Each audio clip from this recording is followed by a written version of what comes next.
Nicole Calvento, and I'm back with another video. Sobrang tagal na nung last upload ko. Also, this time, magre-review tayo nitong product na pinadala ni Lux Beauty Stop. Dahil alam nyo naman, mag-ECQ na naman po tayo and mahihirapan na naman tayo mag-maintain ng ating hair since maraming mga salon na magsasarado na naman. Syempre, I recommend na magdi-DIY na lang tayo ng pag-a-apply ng ating mga hair color. Syempre, mahihirapan na tayo na naman lumabas for 2 weeks. Ito lang yung recommend ko na, syempre kung naghahanap kayo ng gagawin, bonding na din ng family, magkulayan kayo ng buhok. Ganun kasi kami ng mother ko eh, nagkukulayan kami ng buhok madalas.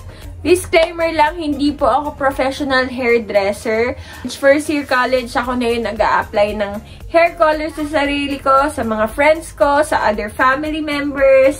I want to introduce to you to Clareal hair color cream. Ayan siya. This time, gusto ko kasi na medyo magpa-light ng buhok ko kasi itong color na to is, ang ginamit ko, EPSA na brown. Yan. Yan talaga yung ginagamit ko. Okay na kasi siya, hindi siya ganong katingkad. Sakto lang for my hair type. But this time, gusto ko medyo mag-light blonde. So, ito siya. 80 light blonde. And yung gagamitin kong oxidizing is 9%. And also, syempre, right after mo mag-color ng hair mo is talagang nadadamage siya. So, kailangan mo talaga siyang sundan ng treatment. So, meron tayong ito-try na product. Galing din to sa Lux Beauty Stop shop. Mamaya pala, ilalagay ko sa description box yung page nila sa Shopee. Meron din silang page sa Facebook. Pwede nyo silang i-message if you want to order. Ito siya. This is Clareal Hair Spa Brazilian Keratin. This worth 90 pesos only. Sobrang laki niya. Ganito pala, yung worth pala nitong product na to is 45 pesos sa shop nila. And this one is 25 to 30 pesos. For 65 to 70 pesos, makakapag-color ka na ng hair mo. Pero syempre, kung mas mahaba yung buhok mo, dapat, kailangan mong dalawahin. Kasi ito, for ganitong type of hair lang. Or kung mag-roots ka lang. And syempre, ipapakita ko yung mga gagamitin natin sa pagka-color ng buhok.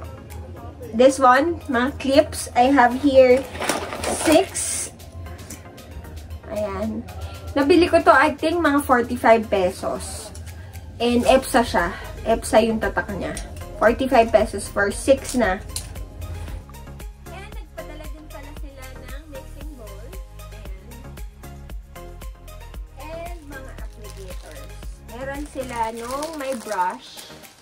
Clareal din to. Ayan. Siyempre, ang pinaka-importante, yung balabal or cape na ginagamit natin. Ayan. Lagay na natin. Important din na tanggalin natin yung mga accessories natin.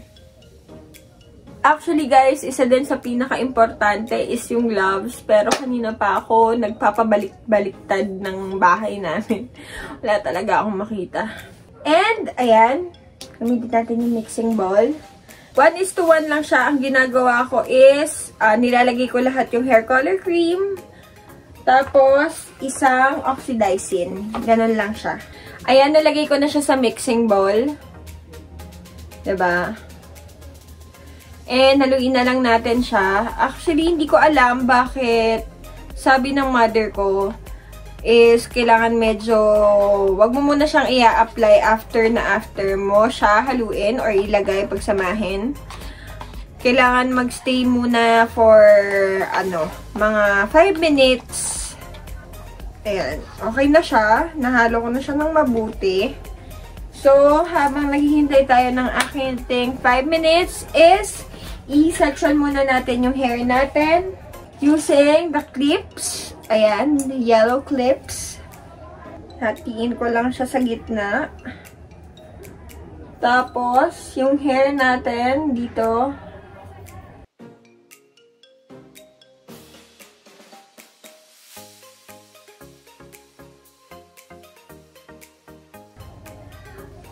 then, yung likuran naman, hatiin ko siya in 3 section.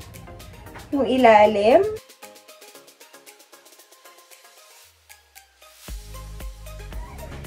Yung taas, iwanan na muna natin.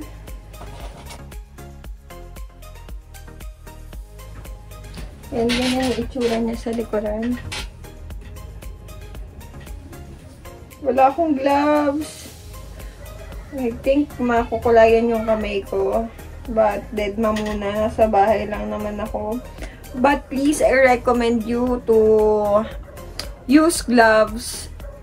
Kasi nga, masakit siya. Masakit pa rin naman siya. Kahit hindi siya bleach, medyo masakit siya sa kamay.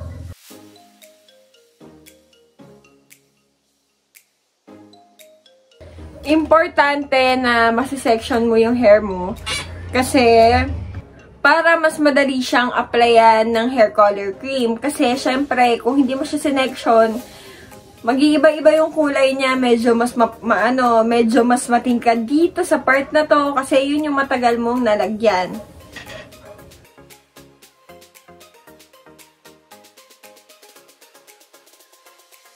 So, this is the final look, guys. Ganda ng color niya. If you are actually looking for a hair na hindi ganun ka-loud or hindi ganun ka-dark, it's the go-to hair color for you. And, the review doon sa hair spa na ginamit ko, actually, guys, sobrang lambot niya. Kasi yung hair ko, medyo dry siya. Kasi nga, sa hair color din. And, of course, nagpa-rebond kasi ako ng hair. Pero medyo matagal na. That's parang mga 5 months ago pa. Nung medyo short-haired pa ako. But, ayun. Yung review natin is sobrang naging bouncy siya. Ayan. Binlow dry ko lang to. Tapos, ayan. Kasi pagka yung hair ko kasi, kapag natutuyo siya, medyo matigas talaga yung dulo niya. But after ko gamitin tong Clareal na hair spa, keratin natin, sobrang naglambot talaga yung hair ko. Ayoko naman siya i-share after a day na ginamit ko siya. So, hintay ko muna mag 7 days na ginagamit ko. Pinalit ko siya sa conditioner, guys. And, actually, matipid din siya kasi mura lang siya. And aside doon, sobrang laki niya. Ayan, ganito siya kalaki. As in, punong-puno yung laman niya. Ayan, yan, diba? So, 1 week, yan pa lang yung nagamit ko. May mga, may mga bakat pa ng kamay. Ayan lang, overall, good siya. Good yung hair color cream. Good yung hair spa natin. And, I recommend this product to you. And, ayun. That's it. Thank you for watching my video. Don't forget to hit like, click subscribe, and hit the notification bell so you'll be notified for whenever I release a new video. Thank you!